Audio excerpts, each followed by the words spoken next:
nervous to get up here, and I think of it as a good nervousness. It's so kind of you to be here, and thank you for working through such another long meeting. The thing I want to talk with you is, once again, a very difficult subject. I really want our way forward going towards housing first, where every human being in this county has a home, to include response to rape crisis. We have a situation where we don't have sexual assault nurse examiners at every hospital, at every shift of every hospital. And then we also don't have shelters that are responsive to the needs of sexual assault victims. And then we also, I think, need to look at how people feel in the aftermath. And as a survivor of sexual assault, I can tell you the aftermath is not over in 1 month or 2 months or 2 years. It's a lifelong struggle that is very painful. My experience of most significant sexual assault I experienced was in 2002 in Nashville, Tennessee.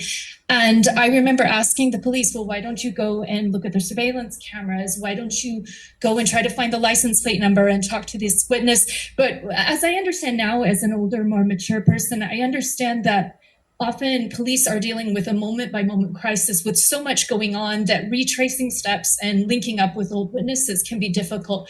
But if we have a situation where the shelters are turning away rape victims in the aftermath of a rape, and they're actually avoiding the shelter because there are sex offenders in the shelter, we're in a really dangerous situation. And so if it means gender segregation or family segregation or segregation of sex offenders into a special kind of shelter, I don't think it's fair to just slap down a shelter and say, oh, this is good for everybody, when we have complex needs, and our complex needs of post-traumatic stress disorder include safety and acknowledgement that even things that are verbiage or sexual harassment or verbal things can be very triggering. And I also want to acknowledge men as sexual assault victims. I have several guy friends that have suffered sexual assault early in their childhood, and it can be very impactful towards their development. It can often lead to snowballs of addiction.